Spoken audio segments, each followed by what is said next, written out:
now. When you need that second shot or a booster shot, I guess, coming in however long is going to be determined that you'll need to, again, repeat the process.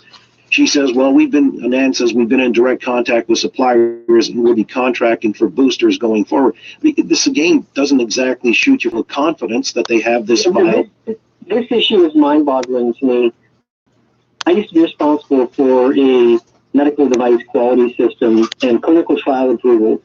So I know enough about this topic to be dangerous. And Health Canada, what is required, the medical institution, be it for medical device or pharmacological drugs, one is required to be very particular about the application of the protocol that gets approved by Health Canada.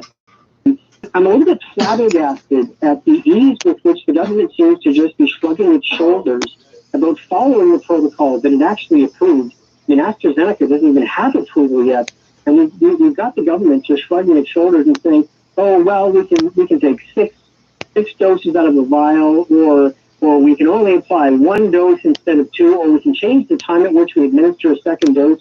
It actually used to be a punishable offense by Health Canada if you were providing a medical service and you had an approved protocol and you violated that protocol. They could suspend your license, they could prosecute you. And everybody's shrugging their shoulders now as if these protocols kind of are irrelevant because they don't have their acts together. And nobody else seems to care. And I look around, am I the only one that sees this as a problem? Evidently not, but it remains to be seen whether or not this will play large in the media and the treatment of how the government's rollout has worked. I'm saying that in the days ahead, look to the province where the burden will fall upon them to have a more seamless delivery of such. Otherwise, they're going to get the heat and the scorn.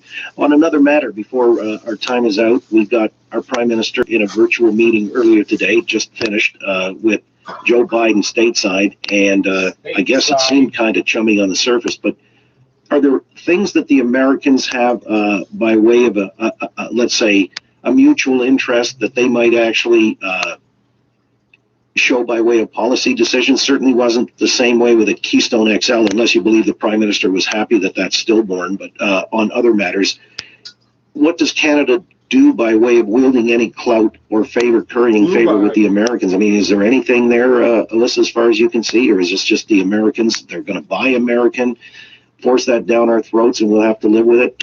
What do you see maybe by way of concession? It's interesting whenever we're talking with the states, and they like to think that, we are their partners, but really, the Biden administration really has a very clear-cut path on what they want to do. And yes, I think that conversation, the snippet that we heard was, and you can always tell by Trudeau's voice how he's doing in these type of things. And he was sort of like, he had that fast-paced talk. He was very breathy. This is what we're looking for. This is what we want. And I'm thinking, gee, how did the rest of that conversation go? I think that we are looking for some alignment on how we work with China, or how we should be working with China. I think that there could be potentially synergies on the environmental file, because we know that has been playing big with Biden in the early days of his presidency. And I'm hoping that there can be some synergies with the vaccine. And I know that Trudeau probably mentioned that, because obviously there is one just a couple hours away in Michigan that we could be accessing. So I think that if I was Trudeau, I'd be looking for those points of conciliation where we would be on the same page, and hope that would curry favor for us down the road. Curry flavor. Well, yeah, they say Justin kind of took a swipe at Trump in his opening salvo there with Biden. So I guess, that's to be disarming and charming. But Kevin, do you see Biden maybe throwing Trudeau a bone here so he comes away looking like a partial victory or sort of a meeting of minds?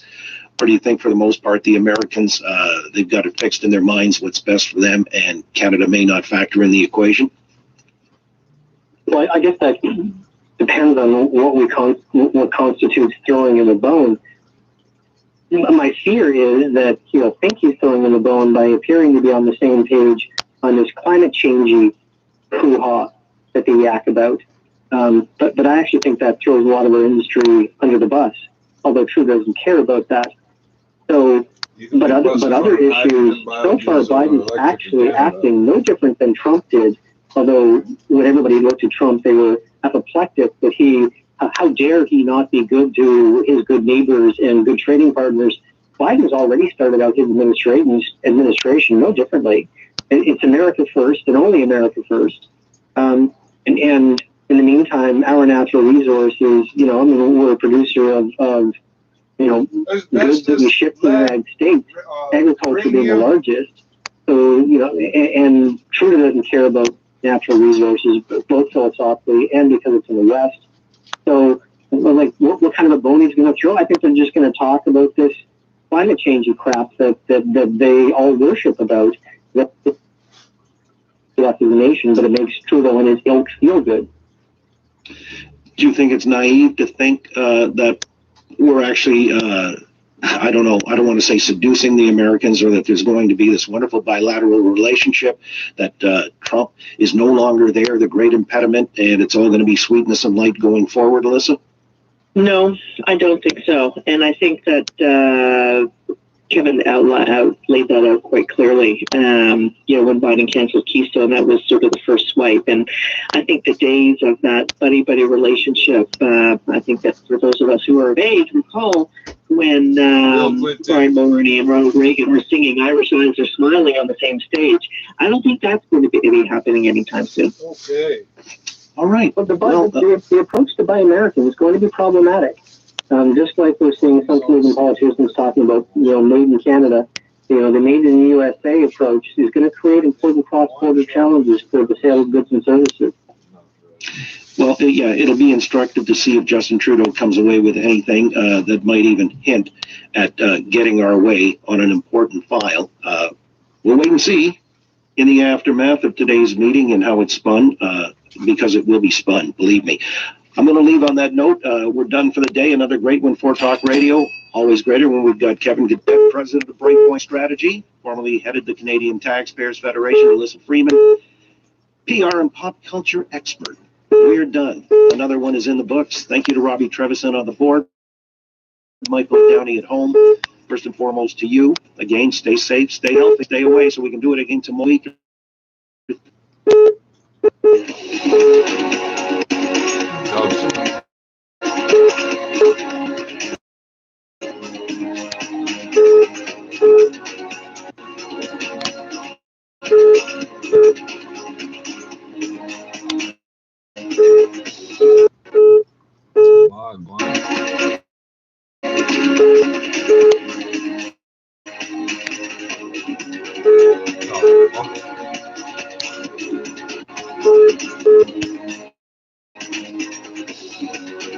It's moving there, shit's nothing's working. It's wonderful.